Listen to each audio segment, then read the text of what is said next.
Hello, my love. Welcome back to the It Girl Mindset. Today, we're getting into a topic that I feel like a lot of people don't talk about. We talk so much about habits you need to start doing, like you got to level up to do this, and of course I'm one of those. But today we're talking about 5 habits that I had to quit to become unrelatable. These are 5 habits that are going to make you unrecognizable. You are going to level up so much faster if you stop doing these 5 things, okay?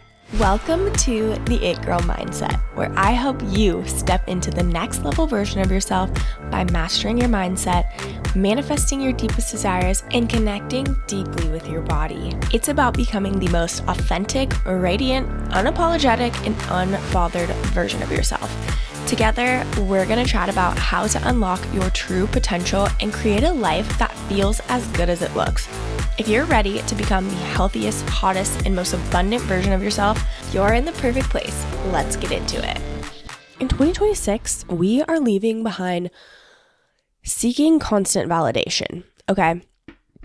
I know it's so easy to go about our day-to-day just wanting validation from other people, whether that's social media, whether that's your approval from your family, or even a mentor or a therapist. Okay, this is a little bit of a side note, but when I would go to therapy, I would literally lie to my therapist because I wanted her to be proud of me. Like, that's how bad I needed validation. I have so much love for that younger version of me, but again, we're not seeking validation anymore. And I truly think social media has made this so hard because we're used to it, right? It's like, oh, I post this picture and I get hundreds of likes, or, I post this picture or I post this reel and I get 5 likes, right? It's like we live in this environment right now where it's so easy to get validation, but also easy to not get it, right?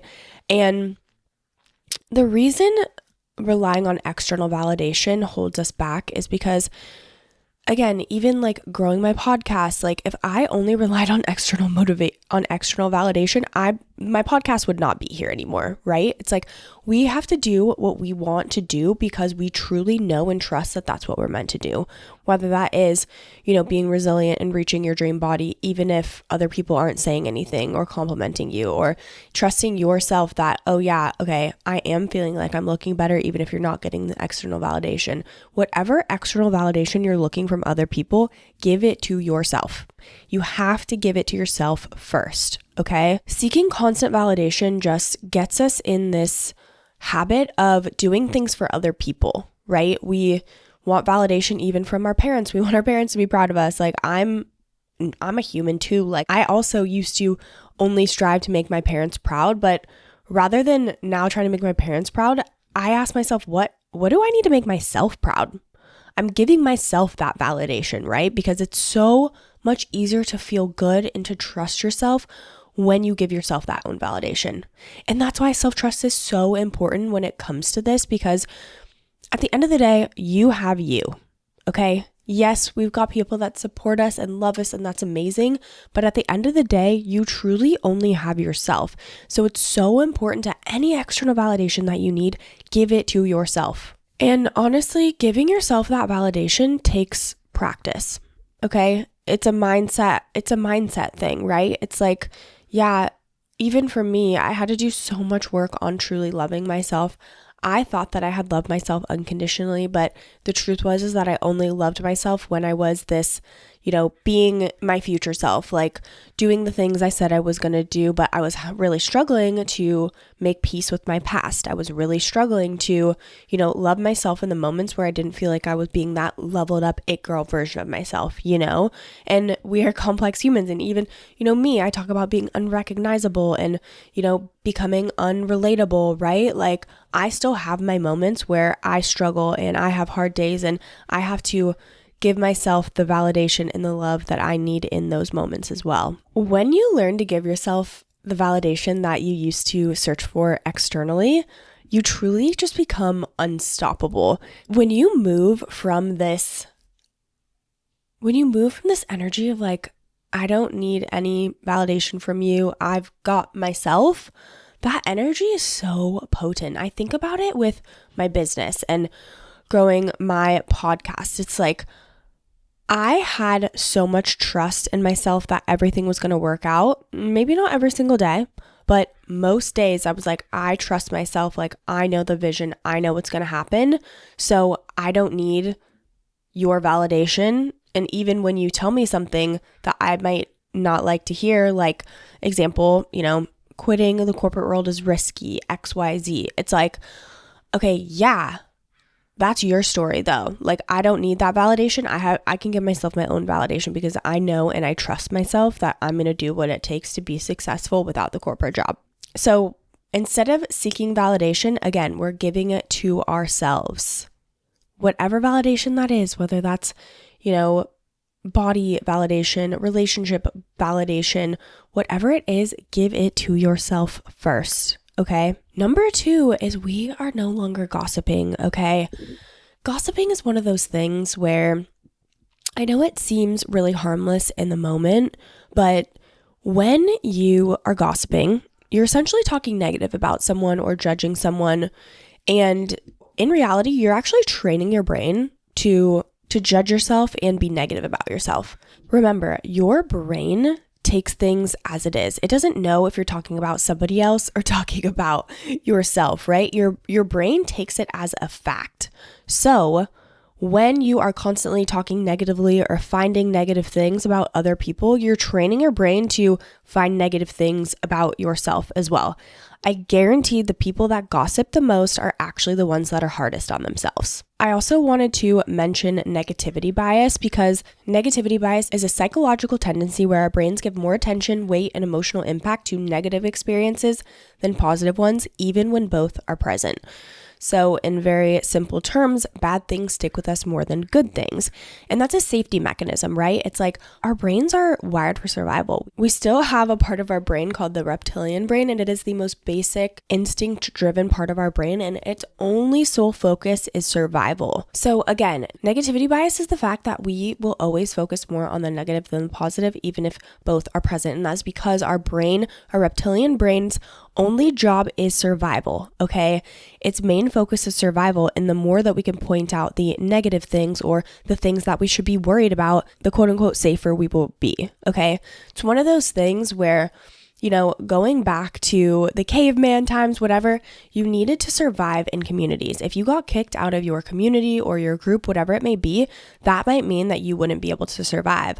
And that's why we overthink so much and we always are so worried about what other people are thinking about us. And that's because back in the day, you needed people to survive. And so no one wants to be hated. No one wants to be kicked out of the group because we need to survive. We used to need people to survive. Yes, we still do to some extent, but it's a bit different. But again, with that negativity bias, I've always kind of been this way where I'm like, I don't want to gossip about other people. Again, it's just training my brain to think negatively about myself and other people. And like, I don't really want to live in a world where I'm constantly judging people. I would like to not judge myself as well. So we're fucking ditching the gossiping. Number 3 is emotionally reacting. Okay, guys, I'm going to be so honest with you. This is something that I struggled with pretty much my whole life up until a year ago, especially if you're an entrepreneur, it's the biggest personal development journey you will ever go on.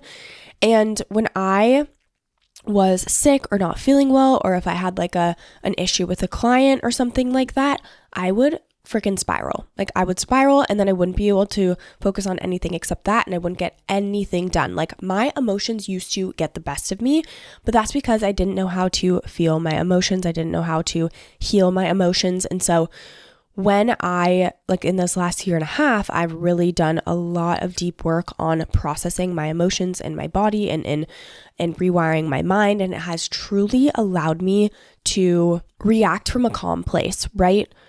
Every time we react emotionally, and it almost seems out of context where you're like, whoa, I have no idea why I actually reacted that way. That's because you probably have a suppressed emotion. You probably have some sort of maybe trauma that wasn't processed properly or some sort of trigger, right? Our emotional reactions come from things that we haven't processed. That's why even something small as like oh, my boyfriend didn't do the dishes the way that I wanted, or he left a cup out, or whatever it may be, and you blow up and you're like, what the heck? Why did I just blow up? But you're too far in and you can't really process that until later on. That's because there's something else. Like even an emotion could be resentment that's underneath there, or some sort of like shame or guilt or whatever it may be. Our emotional reactions are not random.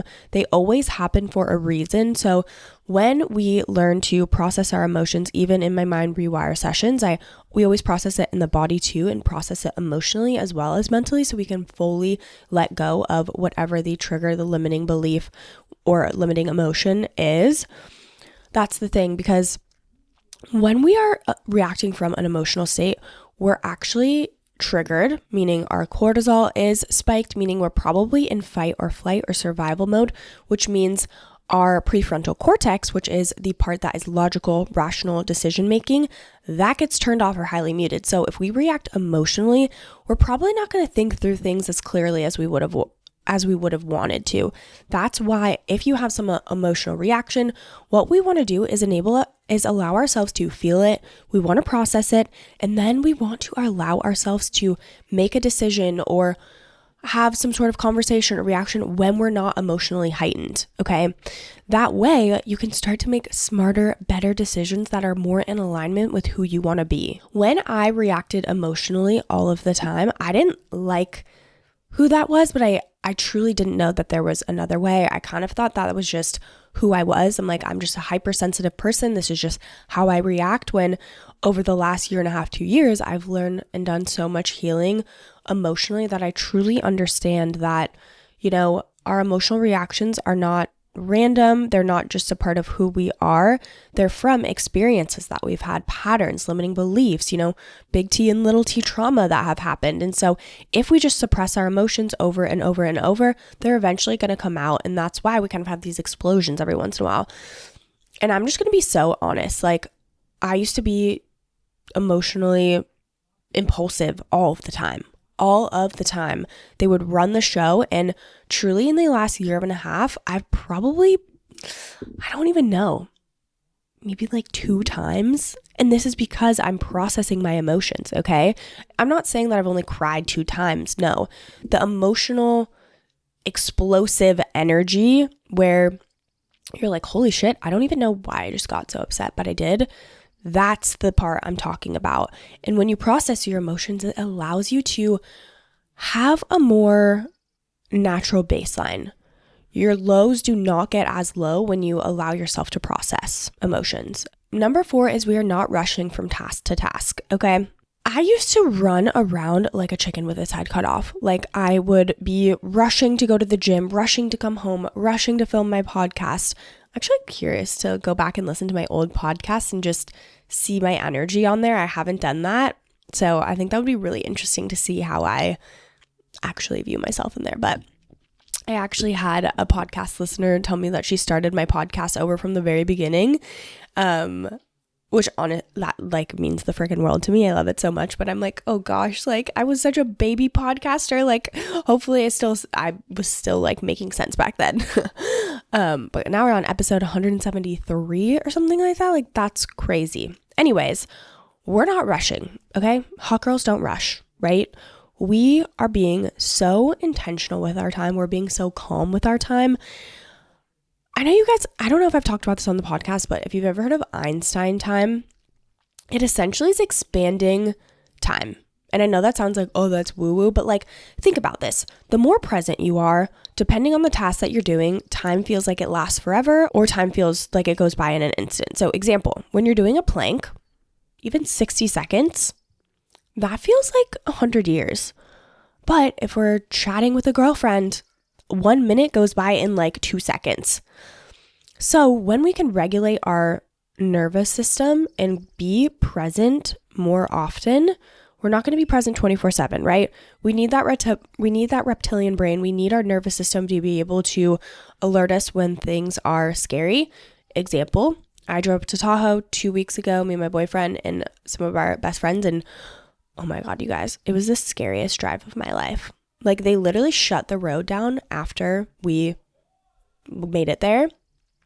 But it was so scary, and the whole time I was like, my fight or flight was activated. I was so dysregulated. I was thinking about all the possible things that could go wrong, and like avalanches and like the cars and other cars slipping, and like it was really scary. But again, in that moment, it's actually a good time to have my nervous system, a little bit more dysregulated so I can actually be on if something does happen, right? But again, we don't want to be in that state all of the time. And I know rushing compared to a really scary drive where, in really intense conditions in the mountains in the winter could be very different, but your body doesn't know the difference. Your brain and body don't know the difference between a tiger chasing you, being in, the mountains in really intense conditions versus like rushing from task to task. Okay? They do not know the difference. And so that's why it's so important to be able to not only to be more optimal, because you know me, I'm one of those people where I'm like, I just want to be optimal. I want to be intentional with my time because I want to be able to go find joy in other things outside of sitting in front of my computer, which I honestly love podcasting and I love my work, but also I need to go and live my life and have fun and, build community and pole dance and golf and all of those things, which is why I want to be so intentional with my time. And I know that it seems opposite to stop rushing. You would think that you would move things along, but when you're rushing, you're dysregulated and you can't focus as well. When you're dysregulated, a part of your brain shuts off or is highly muted to where logical conscious thought, again, is highly muted or shut off. So you might be getting more done, but you're not getting the quality of the work that you want done, right? So you're probably going to have to come back, redo whatever it is. That's why it's so important to regulate yourself. And there's so many different ways to regulate your nervous system. I truly believe that when you emotionally process stuff and you feel your emotions and you rewire your mind at the same time, that is allowing you to regulate your nervous system. Each time you do a healing session, you're regulating your nervous system, okay? Because you're let going of stored emotions and stuck feelings that are in your body. You're kind of almost moving your baseline back to normal, okay? You're moving your baseline slowly each time you do a healing session.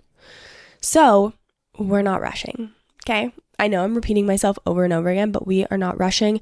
If you really want to regulate your nervous system, my biggest piece of advice is throughout the day, if you feel yourself rushing, or you feel like you're brushing your teeth and you're just like going so hard, or you feel like you're vacuuming and you're just like making your bed as quickly as possible, in those moments, pause, slow down, tap into your senses, hear things out, hear things around you, smell things around you, feel whatever you're doing, like feel the toothbrush on your skin or the blankets that you're touching, whatever it may be. It's like bring in all of your senses to bring yourself into the present moment.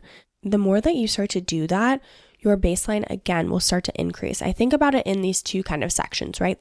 We've got those rewiring sessions where we're processing our emotions and our mindset work, and we're moving our baseline up. Those are like big jumps to regulate our nervous system. But in the day-to-day is just as important. When you catch yourself rushing from one thing to the next, slowing yourself down. If you're talking 1,000,000 miles an hour, just pause and slow yourself down. Bring in all of your senses, okay? Those will, again, move your baseline towards normal. Okay. Also, your life just gets so much better when you regulate your emotions, and you're not rushing from thing to thing. I truly feel like I have so much time now, which brings me into number 5, which is saying I'm too busy or there's not enough time. Your language is so powerful. Whatever you tell yourself, you're right. Whatever you believe about yourself, you're right. Okay? If you're constantly telling yourself, oh, I don't have enough time, and I'm going to be real, I've said this 1,000,000 times for years and years and years and years. But finally, I got to a point where it was like, if I keep telling myself that's what the truth is going to be, right? Saying I'm too busy. Also, it's like, if you tell yourself you're too busy and you don't have time and you never have time to get things done, no, we are done with that. We are done with that because we are intentional girlies. We are productive and we are efficient, but we're not, again, rushing. These two could probably go hand in hand. we're telling ourselves what to focus on, right? We're telling ourselves, I don't need to rush. I have all the time in the world. I'm constantly expanding my capacity.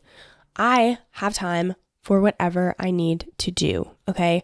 When you move from that place, you will be shocked at how much you get done. You will be so shocked when you're like, whoa, time is moving so slow. I actually had this moment the other day. I was working on, I don't even know what I was working on, something in my business, maybe some writing or something like that. But I kept looking at the clock and it was like 10:30. And then I'd like do a bunch of things and I would look at the clock and it was like 10:34. And I was like, wait, why is time moving so slow? I actually think it was because I've just this week started drinking half calf rather than a full caffeinated cup of coffee. And so I'm not at like anxious and like going a million miles an hour, which again, I've done a lot of work on that, but even still, I catch myself doing this sometimes, but we're leaving it behind. I've just been able to be so much more present, drinking less caffeine. And I'm like, whoa, I have so much time. This is crazy. Again, your language is so insanely powerful. So if you're going to continue to tell yourself, I'm too busy, I don't have enough time, you're not gonna, period. Okay. And I know too, there's this other psychological part of being busy that makes us feel important. And again, I've done this before where I'm like, I'm too busy. Maybe we want to get out of something, or maybe we want to sound important to someone else where it's like, I have so much responsibility. I'm so busy. And this is no shame and no hate. This truly is like, so many of us do it when I think it's like really cool to be like, yeah, I control my schedule. I've got time, but also having the boundaries to be like, not using the excuse I'm too busy. It's like, oh no, sorry, I can't. No reason, not because I'm too busy. I just can't. Maybe I don't have the energy. Maybe I do have work things I want to get done. Maybe I just don't want to go, right? I think it's so cool to be able to just set those boundaries like that and be like, no, I don't want to go. Okay, obviously you want to say it nicely. I'm it's funny as I'm talking through this, I'm like, I would literally never say it in that tone because I'm an empath and I really want everyone to feel good, you know? But if I don't want to go to something, I'm just like, I'm not going to say I'm too busy. Sorry. I'm too busy. No. We're saying, oh, I can't. Thank you though. Right? We're setting those boundaries. But we're using our language to our advantage, right? We're going to constantly tell ourselves, you know what? I do have the time. You know what? I'm intentional with my time. So I can spend my free time on things that truly light me up. Now that we've gone through habits that we are letting go, we are no longer seeking validation, we are no longer gossiping, we're no longer emotionally reacting, we're no longer rushing from task to task, and we're no longer saying I'm too busy or there's never enough time, right? We're in control of our future. Now, some habits that I am bringing with me, going all in. I kind of talked about this on my last podcast, but I'm going all in. I'm taking my goals so seriously because if I don't take my goals seriously, my goals aren't going to take me seriously. You get what you put out. You get back from the universe what you put out. The energy you put into the universe is what you get back, okay? And if we don't take it seriously, how can we expect to take it seriously myself? I just wrote a full article on this on my Substack. You guys should go check it out. It's completely free right now. And this is actually a perfect example of my Substack. I was like getting frustrated because I wasn't getting any new followers on Substack and I felt like I was really pouring my heart out, but I wasn't posting consistently every single week. I would miss a week or do it a day late. And it was like, I actually had a call with my psychic and she was like, you have to take it seriously. Like you can't expect serious results if you're not taking it seriously. And I was like, touche, Caroline. But yeah, so going all in, taking the things that are so important to me so seriously, because if I'm not taking it seriously, I'm not going to get anything serious back. Okay. Number 2, radical self-trust. We are trusting ourselves, and the way we trust ourselves is we slowly build that over time. Okay. It's not one of those things that happens instantly. Bam. Honestly, mind rewire session, you can absolutely start to trust yourself even more by rewiring limiting beliefs and processing your emotions in your body. Okay. But we are trusting ourselves. We're showing up for ourselves. We're doing what we say we're going to do, which is why it's so important to build your capacity, right? You can't just want to change everything in one day, right? We need to slowly build our capacity. What's one thing that you can do to slowly build that trust with yourself? Whether that's eating a healthy meal, going to the gym when you say you're going to, waking up early to write out content, or, pushing yourself out of your comfort zone. We're showing up for ourselves, okay? Number 3 is being fucking delusional, okay? Yes, we're taking our shit seriously, but we're also being so fucking delusional. You have no idea what could happen tomorrow. Tomorrow could be the best, today could be the best day of your life. You literally have no idea. So why not be delusional? It's the same as the lucky girl syndrome. Like, why not be delusional? Why not just expect everything to work out for us? Why not, right? Why freaking not? Even for me, every year me and Eric go to Hawaii. It's the perfect weather. It's just perfect. And many times it has shown that it's going to rain because we go in March, April, and sometimes it rains. And even this time we're going to Hawaii. I think by the time this episode goes out, I will be in Hawaii. There's rain on the forecast. And Eric got really sad. I was like, no. I am not accepting that. Absolutely freaking not. No. We get the perfect weather every single time we go to Maui. And I will expect nothing less this time we go. Okay? Again, it's being fucking delusional. Same with my podcast. It's like, I literally last year for 2025, I put 50K downloads. That was my goal. 50K downloads. I think I had like 500 downloads or something like that. And I read 10x is easier than 2x. So I 10x'd my goal and I was like, fine, 50K. Did I know what was going to happen? No, but I literally hit 50K downloads in like July or June or something like that. Like, it literally just skyrocketed, okay? That's what being delusional is about, okay? We're obviously taking the action to actually get there, but we're being delusional in what we believe is possible for ourselves, okay? We're also setting boundaries. I know I kind of went on a tangent about this, but we are setting boundaries. Our time and our energy is the most valuable asset that we have, and we are treating it like that, okay? If there's something that you feel obligation energy, something that is supposed to be fun, but you're not feeling, say no. Protect your time, protect your energy for the things that truly make you feel your best. Because the more you feel your best, the more magnetic you'll be, the more opportunities you'll find, and the more fun your life is going to be, honestly, okay? Lastly is time is money, okay?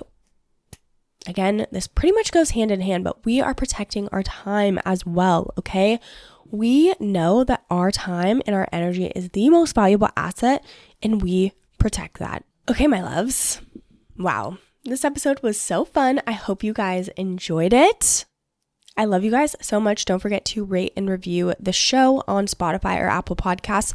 Also, if you want a free mind rewire session to completely reprogram your mind and body, don't forget to rate and review the show, screenshot it, and then send it to the email that's down in the description below, and I will send it over to you absolutely for free. It will be so life-changing, okay? Also, hack, I talked about this on my last podcast episode. You can go ahead and sit down and do the mind rewire session, but you can also do it on a walk or something like that. You can just visualize everything and feel everything. Visualize everything in your mind's eye with your eyes open, and also feel things in your body as you're moving. So that's an option for you as well. Get a little habit stack going. You know me, I'm always about efficiency. But okay, my loves, thank you so much for being here. I love you guys so much. Thank you so much for being here, and I'll see you in the next episode.